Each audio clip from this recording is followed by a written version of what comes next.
Muito bem. Então, nossa reunião de hoje está a cargo do companheiro Antônio Ceruti, da União Espírita Caminho e Luz de Itapuã e Jaburuna. E vai falar para nós reencarnação como processo educativo.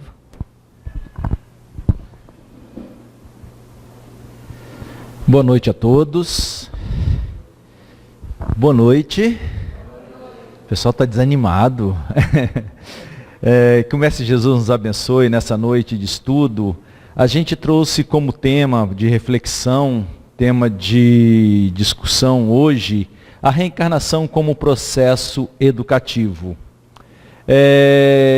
Para aqueles que estão chegando na casa espírita, de repente pessoas começando na doutrina espírita, nesse estudo hoje a gente já vai partir da certeza do processo reencarnatório como sendo uma verdade absoluta.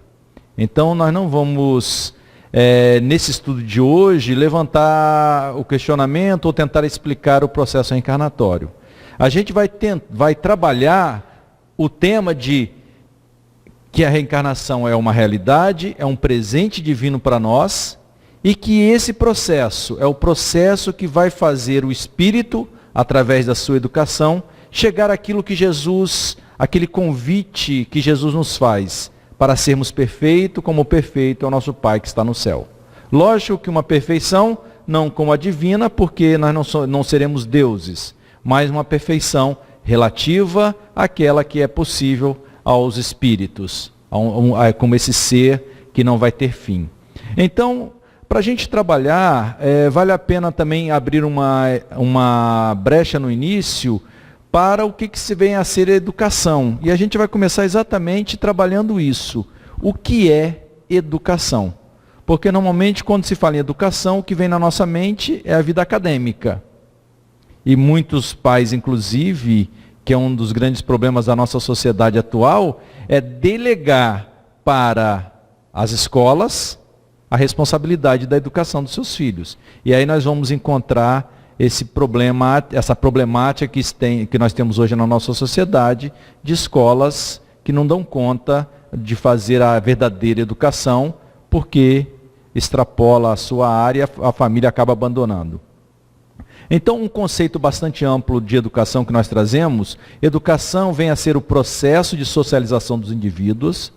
Ao receber a educação, a pessoa então vai assimilar e vai adquirir conhecimentos. A educação também envolve sensibilização cultural e de comportamento, onde as novas gerações adquirem as formas de se estar na vida das gerações anteriores. O processo educativo, então, ele é materializado numa série de habilidades e valores que ocasionam mudanças intelectuais, emocionais e sociais no indivíduo.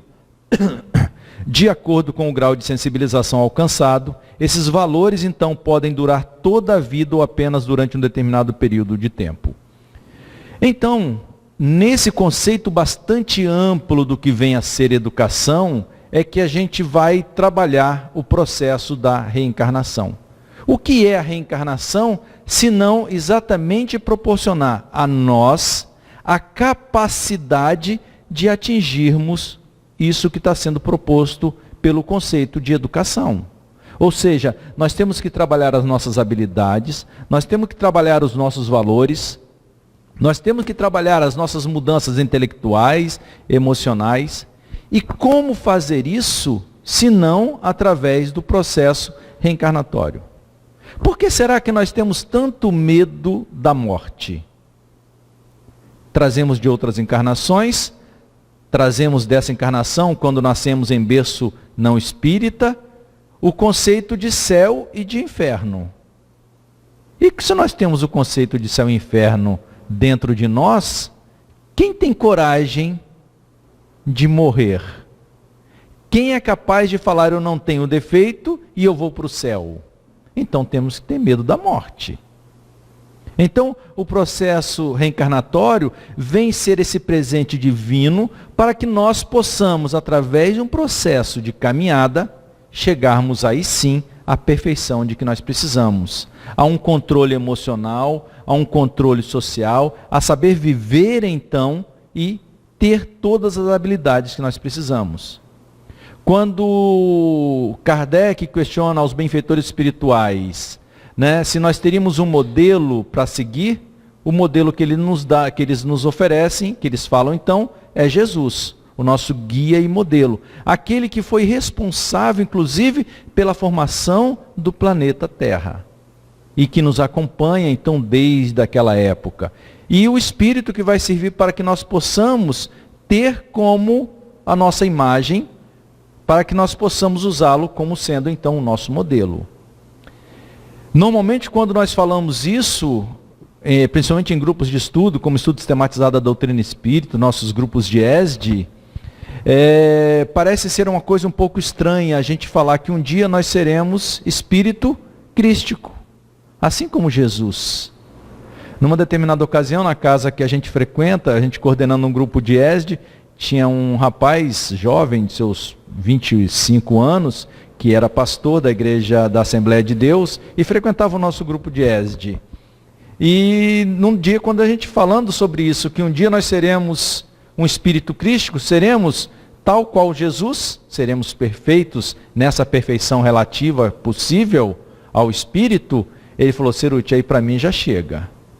Aí você já está indo longe demais, eu não consigo fazer essa concepção. Falei, e ainda para complicar mais a sua vida, Jesus, em outros mundos, em outros planetas, ele foi um dia um espírito como nós, sentou em grupos de estudos, tropeçou, caiu, ergueu-se, num processo de evolução para chegarmos à perfeição, então ele também passa por esse processo. E aí, o nosso estudo vai se basear dentro dos 4 pilares da educação. Se aqui tiver alguém da área de educação, vai conhecer bem isso, e é uma sugestão para que vocês busquem nas redes sociais, na internet, conhecer os 4 pilares da educação. Os 4 pilares da educação são os conceitos da educação baseado no relatório que foi feito para a Unesco em 1999, num livro publicado pelo Jacques Delors, falando os 4 pilares que nós temos que trabalhar, que a humanidade tem que trabalhar para o século 21.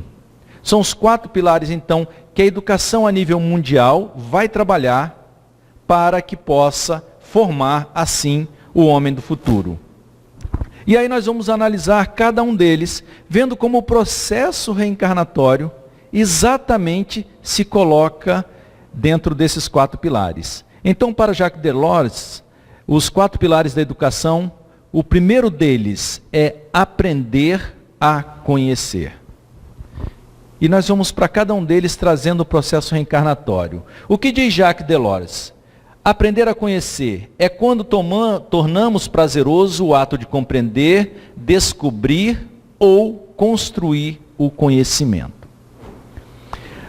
Segundo a doutrina espírita, os planetas, assim como nós, passam por processos evolutivos. Nosso planeta está no 3º degrau. Deixamos de ser um planeta primitivo, fomos para um planeta de provas e expiações e estamos entrando num planeta de regeneração. Ainda hoje nós começamos estamos nesse processo de caminhada. E aí a gente vai encontrar, trazendo essa realidade para nós vamos ver como que nós estamos ainda no 1º degrau desses 4 parâmetros de que Jacques Delors nos traz. Tornar prazeroso o ato de compreender, descobrir ou construir o conhecimento. Nós temos prazer em conhecer as coisas. Por exemplo, nós temos prazer em usar. Nós temos prazer em pegar as nossas dificuldades ou as nossas vitórias e saber que elas são processo de crescimento espiritual para nós. Se me acontece alguma coisa boa, eu fico feliz. Se me acontece alguma coisa ruim, eu tenho prazer em pegar esse processo ruim que me aconteceu e utilizá-lo para o meu próprio aprendizado. Por exemplo, eu estou na minha residência, chega uma correspondência do Detran com uma multa por um avanço de sinal. Eu abro lá a multa e vejo que eu avancei um sinal. Qual é a primeira coisa que eu faço quando eu recebo essa multa? Eu olho para o espelho e falo assim, caramba, você infringiu uma lei. Você sabe que você não pode fazer isso. Ou eu vou primeiramente falar assim, que danado, hein? Caramba, por que eu não olhei aquele, esqueci que tinha aquele sinal ali. Normalmente eu vou colocar a responsabilidade no guarda, principalmente se foi por uso de celular, Para que aquele guarda foi me autuar? Ou seja, a gente ao invés de aprender, nós ainda trazemos em nós a cultura de que tudo que nos acontece por algum motivo, mas que não é para o meu próprio aprendizado. Então, o Jacques Delors coloca para a Unesco que o primeiro ponto que nós precisamos fazer é tornar prazeroso, é compreender, a construir o nosso conhecimento. E nós vamos ver isso na nossa sociedade, que muitas das pessoas que estão à nossa volta, já conseguiram passar por isso. Quando nós vamos na AFEC, lá no hospital Santa Rita, nós vamos ver uma quantidade de pessoas que passam pelos seus problemas e passam de cabeça erguida, porque sabem que precisam passar por aquilo, estão tirando dali verdadeiros proveitos. Lendo as obras espíritas, nós vamos encontrar uma série de histórias que vão nos mostrar que isto faz parte do nosso crescimento. Então a primeira coisa que nós temos que fazer é tornar prazeroso o ato de conhecer. Se nós ainda hoje, em pleno século 21, 2000 anos depois do advento do Cristo estar entre nós, servindo para nós como modelo vivo, se nós ainda não aprendemos, é hora de sabermos o seguinte, esse primeiro degrau eu já tenho que avançar. Esse primeiro degrau.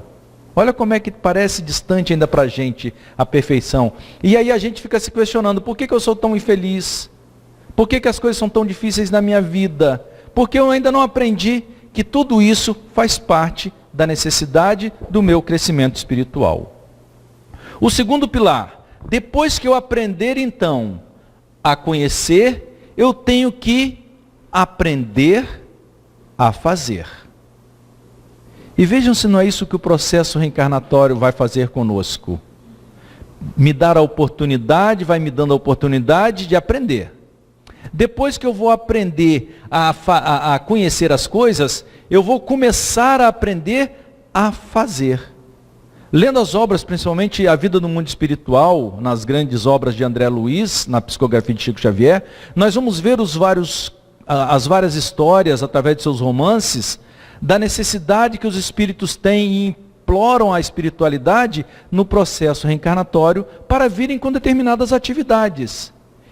Eu aprendo que eu tenho que fazer isso, aprendo que eu tenho que fazer aquilo. Mas agora é hora de aprender efetivamente a fazer. Nós estamos hoje aqui aprendendo a fazer. É ir além do conhecimento teórico e entrar no setor prático. É fácil dar conselho? É fácil?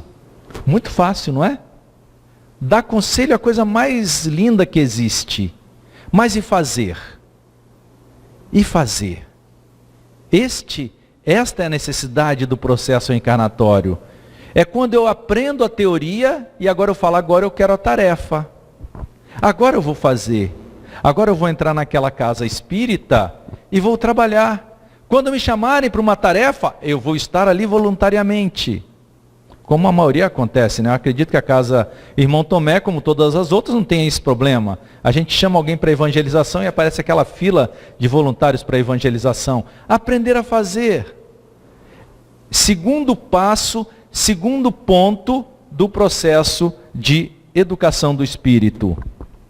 E nesse momento, inclusive, Jacques Delors, ele coloca que nesse momento da atualidade, e observem como está em sintonia com o espiritismo, é a época das tarefas mais intelectuais e mentais. é nós aprendermos a conviver com as diferenças. Ter em nossa família pessoas que pensam como diferente de nós. O Brasil vive um momento muito interessante político, onde dentro das famílias nós vamos ter filhos, irmãos, pais, pensando de formas diferentes, interagindo em redes sociais de formas diferentes e que tem que conviver em família. Algumas acabam rompendo, mas é exatamente essa questão que nós temos que aprender a trabalhar, principalmente intelectualmente e mental. O terceiro passo que nós vamos encontrar, aprender a viver com os outros. Aprendi a conhecer, aprendi a fazer, que agora eu tenho que exercitar, e agora eu tenho que aprender a viver em sociedade. Se nós formos no livro dos Espíritos, nós temos uma das leis naturais, uma das leis, lei de sociedade. Essencial à vida humana e que muitas vezes se torna um empecilho para a convivência em uma sociedade interativa. É preciso então aprender a compreender o próximo, desenvolver uma percepção, estar pronto para gerenciar crises. Terceiro pilar da educação. Mais uma vez entra o processo reencarnatório, nos obrigando a fazer exatamente isso. Eu tenho aquele espírito que eu não consigo conviver com ele. E a gente vai trazer mais à frente, numa das obras de André Luiz, o exemplo disso. Eu não consigo vivenciar com aquela pessoa. Não tem jeito, a gente não se bate. E a gente fica no mundo espiritual, cada um para o seu canto. Só que Jesus fala que os meus discípulos serão reconhecidos por muitos se amarem. Então nós vamos ter que nos amar. Não tem jeito, se eu não gosto de uma determinada pessoa, nós vamos ter que chegar num determinado momento e nos entendermos. E é o processo reencarnatório que vai fazer isto. As nossas sociedades de trabalho, os locais onde nós trabalhamos, quantas dificuldades que nós temos? Dificuldades com o nosso chefe, dificuldade com os nossos subalternos, dificuldade com os colegas de trabalho que passam serviço para a gente e fica na folga. É exatamente isso que ele fala, compreender, aprender a compreender, não é aprender a tolerar o próximo. A palavra é aprender a compreender o outro, compreender as deficiências. Ah, mas ele é preguiçoso. É uma deficiência. Eu tenho que compreender que ele está no momento dele. A responsabilidade não vai ser minha. Eu posso dar um toque, eu vou orientá-lo, mas cabe a mim fazer a minha parte. E o quarto pilar vai ser então, finalmente, sede perfeito como perfeito é o Pai que está no céu. Nós vamos aprender a ser. Aí nós estaremos totalmente felizes. Chegaremos àquele que é nosso guia, nosso mestre, nosso modelo, tal qual Jesus. Aprender a ser, desenvolver o pensamento crítico, autônomo, incitar a criatividade. No momento então que nós aprendermos a ser, nós seremos então espíritos puros e espíritos perfeitos. Aí ele mostra exatamente o caminho que o processo reencarnatório nos oferece para o nosso crescimento espiritual. Se não sem a reencarnação, como atingir isto? Em uma encarnação? Em duas? Em três? Impossível. Nós estamos caminhando a quantas e quantas e quantas encarnações. Se nós colocarmos, por exemplo, só do advento do Cristo, nesses 2000 anos, quantas encarnações nós já tivemos? Quantas? Se nós formos fazendo conta, a nossa vida média encarnado era de 40, 50 anos no máximo. Hoje a gente vai chegando aos 100. Mas antigamente era 40, 50, quem chegava aos 50 estava dando salto de alegria. Era um idoso. Hoje, se chamar alguém de 70 anos de idoso, o cara vai ficar bravo com a gente. Então, pensem quantas encarnações nós tivemos nesse período, pensando aí em 50 anos encarnados, cada encarnação, mais o período que nós vivemos no mundo espiritual, vamos colocar aí uns 50, 100 anos. Se nós fizermos essas contas, quantas encarnações nós tivemos? E nós ainda não conseguimos fazer esse caminho. Muitos de nós, muitos, ainda não estamos no primeiro degrau, no primeiro pilar, aprender a conhecer. Parece estranho, mas quando alguma coisa ruim acontecer em nossas vidas, a gente olhar para Deus e falar: obrigado, meu Pai, pela oportunidade de aprendizado que me concede. Deve ter alguém pensando assim: Cerutti está meio maluco, né? Não, mas é verdade. É aprendizado. É aprendizado, é essa necessidade que nós temos de aprender. Começar pelo início mesmo. Nós temos que, pelo menos nessa encarnação, sairmos desse processo que a gente tem de estagnação e começar pelo menos agora. Esse primeiro pilar a gente já teria que vencer. Não podemos ser aquela criança em nossa casa que a gente está sozinho em casa com o filho dos nossos, lá pelos seus 4, 5 anos, e a criança fala assim: eu vou ali, vou beber água. Pode ir, vai na cozinha. A criança vai lá na cozinha e a gente lá da sala ouve o copo caindo, ouve o estalido do copo no chão. E aí a gente grita e pergunta para a criança: o que aconteceu? Qual é a resposta que a criança dá? Eu derrubei o copo? Não. O copo caiu, mas eu não tive culpa. Não fui eu não, mas o copo caiu. Ou seja, efeito físico, né? Um efeito mediúnico físico. Nós ainda somos assim. Nós temos que aprender que tudo faz parte do aprendizado. No aprender a fazer, nós estamos aqui para exercitarmos. Se nós estamos na casa espírita, nós temos que trabalhar. Se eu estou no meu local de trabalho, eu tenho que trabalhar, eu tenho que fazer, eu tenho que aprender a fazer. Não interessa se o outro não faz. Não interessa. Se eu sou funcionário de uma loja, não me interessa quem está entrando na loja, se é bonito, se é feio, se é rico ou se é pobre. Eu tenho que fazer a minha parte, eu tenho que aprender a fazer. Se eu tenho na minha família pessoas com dificuldades, eu tenho que aprender a conviver com eles, que seria o terceiro ponto, aprender a conviver com os outros. Isto é uma necessidade do processo reencarnatório. E quanto mais nós formos resistentes a isso, vamos pensar na nossa vida acadêmica. O que acontece com os alunos que são resistentes ao estudo? O que acontece? As crianças entram, os colegas entram de férias e eles continuam estudando. A criança com 9 anos vai estar numa sala daqui a pouco com as crianças de 8. E aí nós começamos o problema que nós temos em muitas escolas. É exatamente isso. Trazendo para a nossa vida, o processo reencarnatório vai nos dar exatamente essa oportunidade de nós podermos, a cada encarnação, estarmos aprendendo cada vez mais.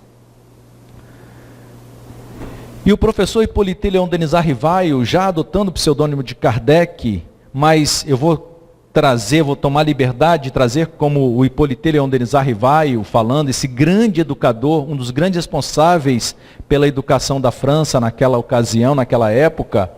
Ele, na questão 919, quando ele vai falar sobre o que os bons espíritos estão trabalhando, ele fala o seguinte: que a educação convenientemente entendida constitui a chave do progresso moral. A educação convenientemente entendida, ela vai ser então a chave do progresso moral. Acrescenta ele: quando se conhecer a arte de manejar os caracteres, como se conhece de manejar as inteligências, conseguir-se-á corrigi-las do mesmo modo que se aprumam plantas novas. Traduzindo, trazendo para a nossa realidade, na nossa vida profissional, na nossa vida acadêmica, a nosso lado intelectual, o que nós fazemos quando nós temos dificuldades? Por exemplo, quem vai prestar um vestibular, quem vai prestar um concurso público, qual é a primeira coisa que você faz? Analisar as matérias que você é melhor e as que você tem mais dificuldade. Aquela que você tem mais dificuldade, o que você faz? Estuda mais. Aquela que você já conhece bem, você vai trabalhando para não esquecer. Não é assim que se faz? E Kardec vai falar exatamente isso para a gente. Que nós temos que fazer isso também no nosso lado moral. No nosso lado moral, na maioria das vezes, e aí é uma vantagem que o espírita tem perante as outras religiões, a gente fala o seguinte, não sei se o Roberto já ouviu alguém falar assim: isso aqui eu não consigo superar não, deixa para a próxima encarnação.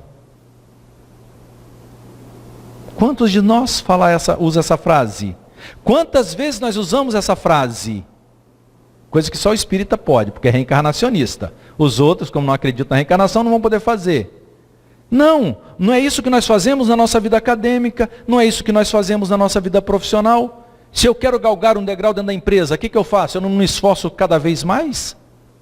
Será que o meu lado moral então não interessa? A maioria das pessoas, quando muda o ano, vai lá na agenda, antigamente quando era agenda, hoje não mais, mas na agenda virtual, e coloca no dia 1º as tarefas do ano, as metas do ano, a meta profissional, a meta de compras, de aquisição de bens, de quanto vai ter que guardar por mês para fazer tal poupança para a minha aposentadoria. Nós fazemos esse planejamento. É isso que Kardec está falando. E para o nosso lado moral? Qual que nós fazemos?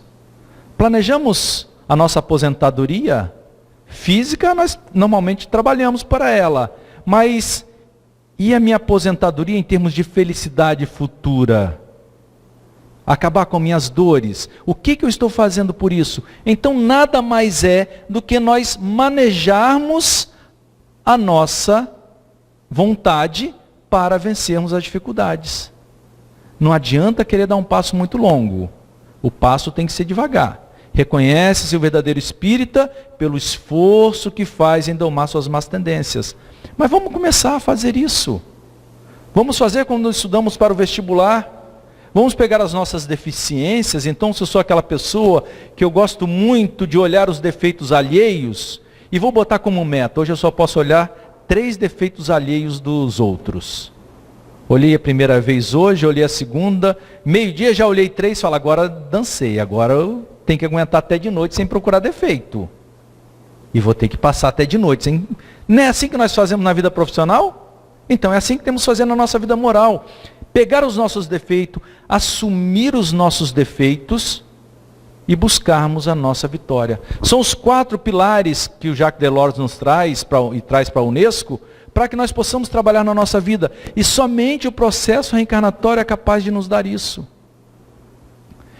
E nessa encarnação nós temos uma felicidade. Nós nunca fomos tão perfeitos como somos hoje. Vocês sabiam disso? Ninguém aqui jamais foi tão perfeito como hoje. Porque a cada encarnação nós somos mais perfeitos. O espírito não retroage. O máximo que nós podemos fazer é estacionar.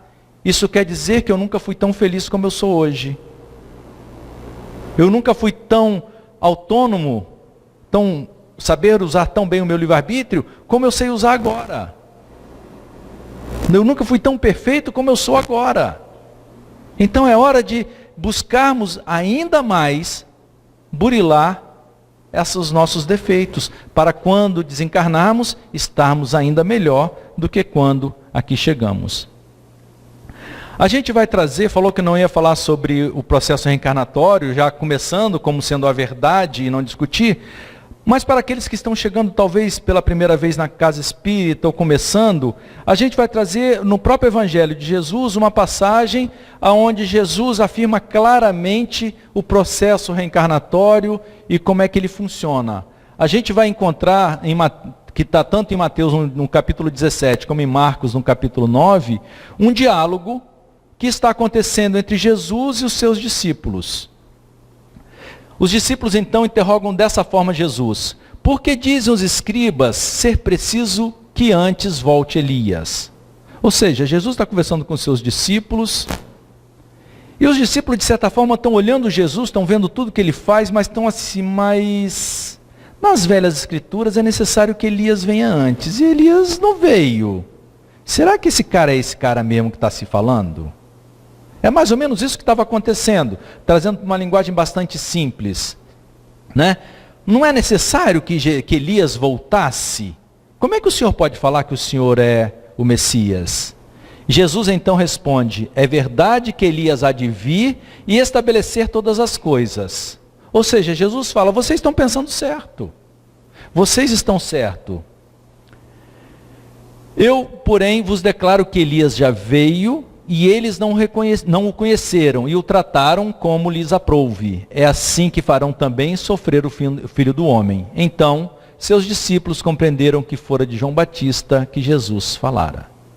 Nessa passagem, indiscutivelmente, fica muito claro que João Batista nada mais é do que o processo, numa das reencarnações, de Elias. É o Elias, aquele espírito que viveu como Elias, depois vai para o mundo espiritual, mais tarde, muitos anos depois, retorna ao ventre de Isabel e vai nascer recebendo o nome de João Batista. Ainda hoje, o cristianismo não é aceito por muitas religiões, exatamente porque as velhas escrituras falam que é necessário que Elias volte. Enquanto Elias não voltar, qualquer um que venha é mais um profeta. E eles vão continuar esperando, os judeus vão continuar esperando a vinda de Elias, para que depois então possa vir o Messias prometido. Então, nessa passagem que está em Mateus no capítulo 17 e Marcos 9, para aqueles que estão chegando na doutrina espírita, para aqueles que estão começando a estudar o espiritismo e ainda questionam, porque é rebatido muito nas igrejas tradicionais, a reencarnação, está aí. E peça uma explicação para que possa entender de outra forma que não seja o processo reencarnatório. E hoje, fizemos em 1857, quando surgiu o Livro dos Espíritos, agora 162 anos do Livro dos Espíritos, do início da doutrina espírita, o Espiritismo vem exatamente trazer para a gente essas afirmativas. Como Jesus mesmo havia falado, registrado no Evangelho de João, que ele pediria ao Pai que nos enviasse um outro Consolador. Aquele Consolador que teria duas responsabilidades. Fazer com que nós lembrássemos de tudo quanto ele havia dito, ou seja, entender corretamente as suas palavras. E o segundo, revelar aquilo que ele ainda não poderia revelar naquela época. Ele não poderia falar porque as pessoas não teriam ainda como compreender. Então vem o Espiritismo trazer para a gente, tirar esse véu dos nossos olhos, e nós podemos entender a reencarnação. Essa necessidade que nós temos no nosso processo educativo, na educação do espírito, para que nós possamos atender ao que Jesus nos pede. E aí, para a gente tentar entender isso, no Livro dos Espíritos, na questão 115, os benfeitores trazem para a gente: Deus criou todos os espíritos simples e ignorantes, isto é, sem saber. A cada um deu determinada missão, com o fim de esclarecê-los e de os fazer chegar progressivamente à perfeição, pelo conhecimento da verdade, para aproximá-los de si. Nessa perfeição é que eles encontram a pura e eterna felicidade. Observem que os espíritos condicionam então a felicidade exatamente quando nós conseguimos atingir a nossa perfeição. Isso quer dizer que, traduzindo, se eu me sinto infeliz, quanto mais infeliz eu me sinto, mais longe eu estou da minha perfeição. Se eu quero buscar então a minha felicidade, eu tenho que buscar automaticamente vencer as minhas más inclinações, vencer as minhas dificuldades, me tornar uma pessoa mais educada, aumentar a minha educação. E por que dessa diferença que tem entre todos nós? Porque nós fomos criados simples e ignorantes. Foi a forma que Deus encontrou de fazer com que todos nós tenhamos as mesmas oportunidades. E ao alcançarmos a perfeição, todos nós tenhamos os mesmos méritos. Não existe meritocracia. Ah, não, fulano é legalzinho, eu vou fazer isso. Fulano é bonzinho, eu vou fazer isso. Não, todos nós vamos caminhar no mesmo processo, com os mesmos defeitos, buscando atingir a meta da perfeição. Mas todos nós passando por todos os processos, todas as dores e todas as vitórias. Cada um de nós ao seu jeito. Deus nos impõe a encarnação, questão 132, com o fim de fazê-los chegar à perfeição. Para uns, então, é expiação, para outros, missão, mas para alcançar essa perfeição tem que sofrer todas as vicissitudes da existência corporal. No meu processo então reencarnatório, ou eu estou hoje nesse plano, estou aqui hoje encarnado, ou eu estou expiando os meus erros do passado, corrigindo os erros que eu fiz no passado, e isso é processo educativo. Pensando novamente numa criança e na sabedoria divina, nós vamos pensar o seguinte: eu estou na mesa de jantar com meu filho, Ali tem um copo de suco e a criança começa a brincar com o copo. A gente vai virar para a criança e vai falar assim, esse copo vai cair, você vai derrubar o suco e vai sujar a toalha. A gente fala uma vez, fala duas, fala três, e o que vai acontecer com essa criança e com esse copo? Tradicionalmente, esse copo vai cair, vai derramar. Nós temos 3 opções como pais. Eu posso simplesmente chamar a doméstica, a empregada, a secretária do lar e falar, fulana, limpe isso aqui fazendo favor. Estou ensinando para o meu filho que quando ele fizer as coisas erradas, chame alguém que alguém conserta. E de preferência alguém que você possa pagar. Eu tenho uma segunda opção, que é, eu levanto da minha cadeira como pai, vou lá na despensa, vou lá na área de serviço, pego um pano, enxugo. Estou mostrando para o meu filho que as pessoas que estão à minha volta estão para me servir. Se eu faço alguma coisa errada, alguém vai consertar para mim. Mas eu tenho uma terceira opção, que é, meu filho, você derrubou isso, né? Eu avisei que você ia derrubar. Vai lá na área de serviço e pega um pano fazendo favor. A criança vai, resmungando, chorando, vá. Ela vai, agora você enxuga. Enxugue o que você sujou. Vai enxugar mal enxugada, porque ela não sabe fazer isso ainda bem feito. Mas ela vai, pelo menos pegou o pano, vai passar ali. Ela está aprendendo que quando ela errar, quando ela fizer alguma coisa em desobediência, ela vai corrigir. Expiação é isso. A reencarnação é para nós aprendermos que nós temos que corrigir os nossos erros. Eu não posso terceirizar para outros. Imagine, no meu processo de aprendizagem, lá atrás, eu e alguns amigos fizemos algumas coisas erradas. Por esforço meu, eu verifiquei que isso estava errado e me corrigi. Só que o meu amigo ainda continua ali atrás com os seus processos, não conseguiu despertar ainda. Quem é que vai ter que ir lá auxiliá-lo? Nós vamos terceirizar? Nós vamos passar para outra responsabilidade? Ou somos nós então que vamos receber esse ente na minha família, no meu meio, para que eu possa colocá-lo agora no caminho reto? Para que eu possa mostrar a ele os equívocos que nós cometemos? Como hoje a gente vai ver uma quantidade imensa de pais ensinando seus filhos ainda determinadas coisas equivocadas. Vemos isso na política, vemos isso no comércio, no meio empresarial. Nós estamos então, nesse processo encarnatório, talvez expiando os nossos erros do passado, corrigindo os nossos erros do passado. Mas para muitos, digamos que nós já tenhamos vencido, já tenhamos corrigido muitas coisas, e as expiações agora são pequenas. Pode ser também missão. Missão também é dificuldade. Não existe missão sem sacrifício. Então, se eu tenho na minha vida alguns problemas muito sérios, se não for por expiação, pode ser por missão, para servir de exemplo para os outros. Existe um conto muito bonito de um jovem, que um senhor que está chorando na sala, sabendo que está com câncer de próstata, acabou de receber a notícia, e ao lado dele senta um jovem, e o jovem chorando, também desesperado, porque estava com câncer também, o câncer já em estado bastante adiantado, e ele pergunta para o jovem, esse senhor pergunta para o jovem, mas por que você chora tanto? Não, porque eu descobri que eu tenho câncer, e os meus pais estão acusando Deus pelo meu câncer. E ele fala, mas você não está chorando porque você não vai poder aproveitar a vida? Ele fala, não.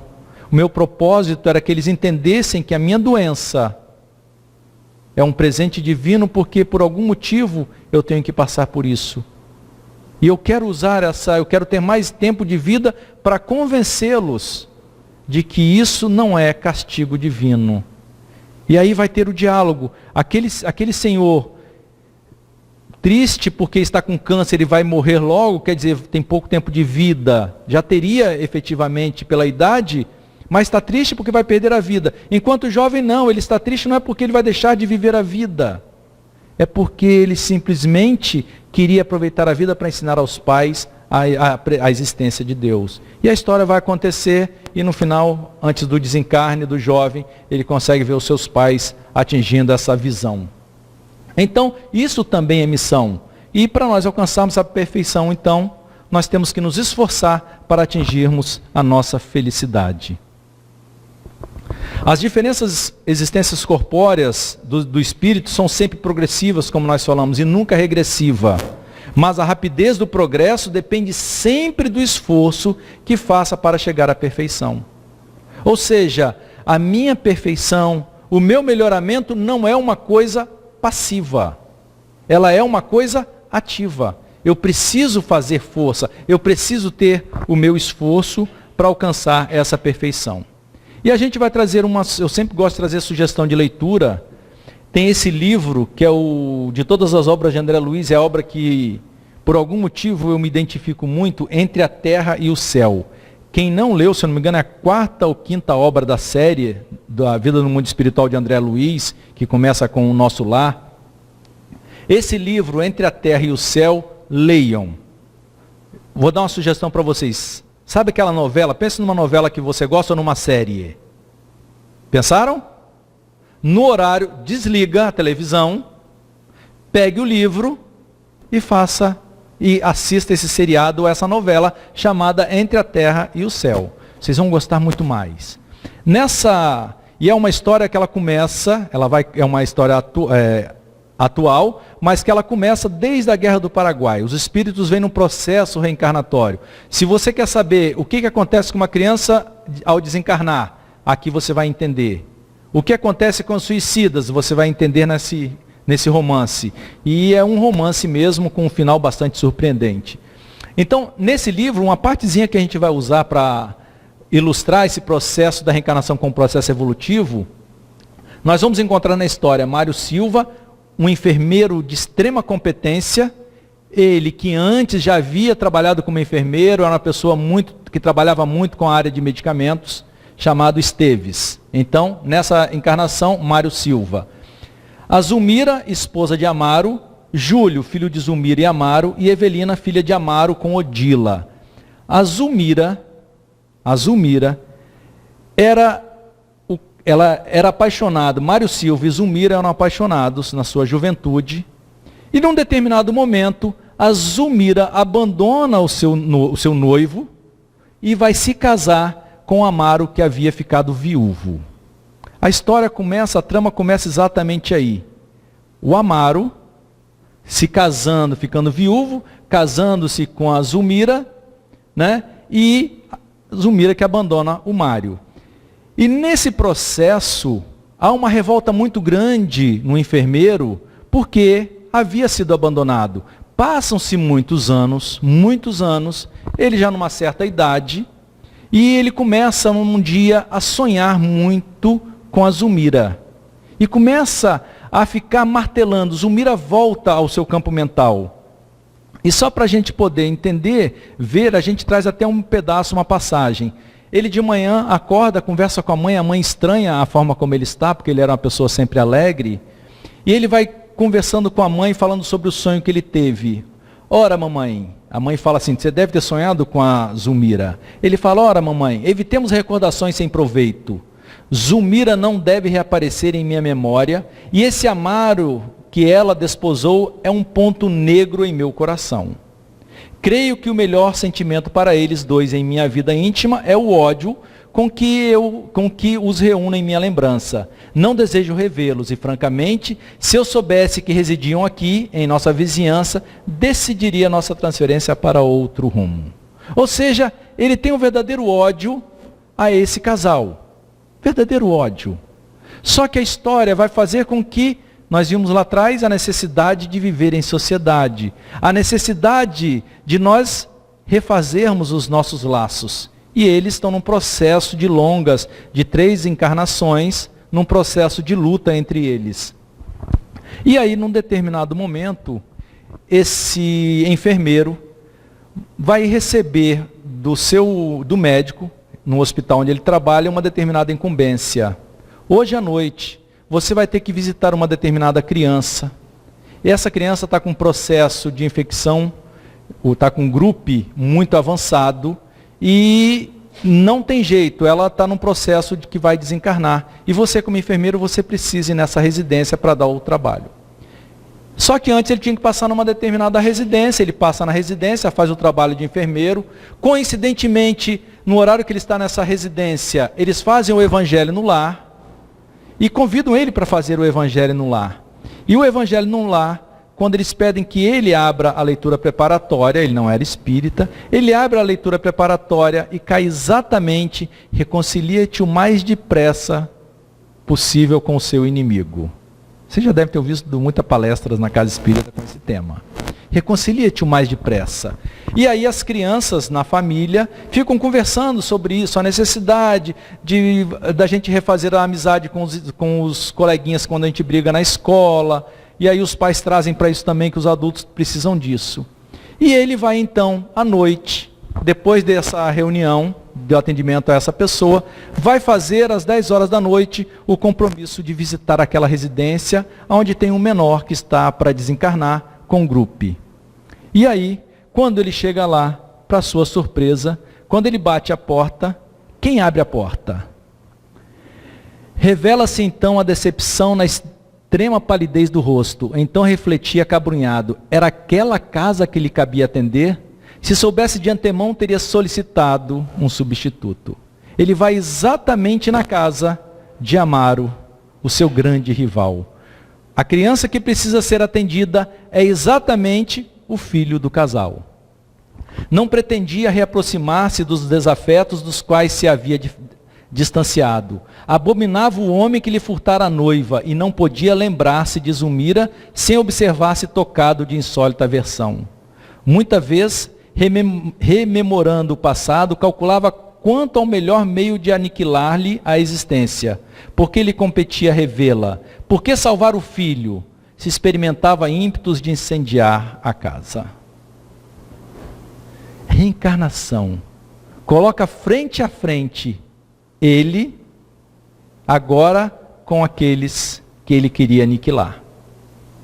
E aí ele vai surpreendentemente ter uma reviravolta. E com uma grande característica: quando ele fala que ele poderia simplesmente aniquilar aquela criança, um dos motivos do processo doloroso que ele vivencia é que ele, nas vidas passadas, ele tinha como técnica, toda vez que ele se apaixonava por uma mulher, as duas encarnações dele anterior, relatada no livro, toda vez que ele se simpatizava com uma mulher, se apaixonava por uma mulher, normalmente ela era comprometida. E ele sempre tinha uma técnica. Como ele trabalhava muito bem a questão de medicamentos, ele se aproximava do casal, se fazia muito amigo do rival, daquele que era que vivia com aquela que ele agora pretendia, e em uma dose de vinho, numa bebida, ele colocava veneno. Ele matava os seus adversários e depois consolava as viúvas.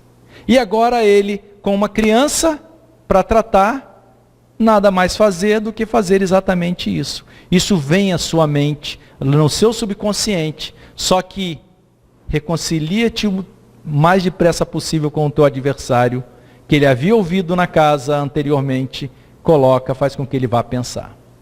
Querem saber o que vai acontecer? Entre a terra e o céu. Leiam que vocês vão ver o que vai acontecer na história.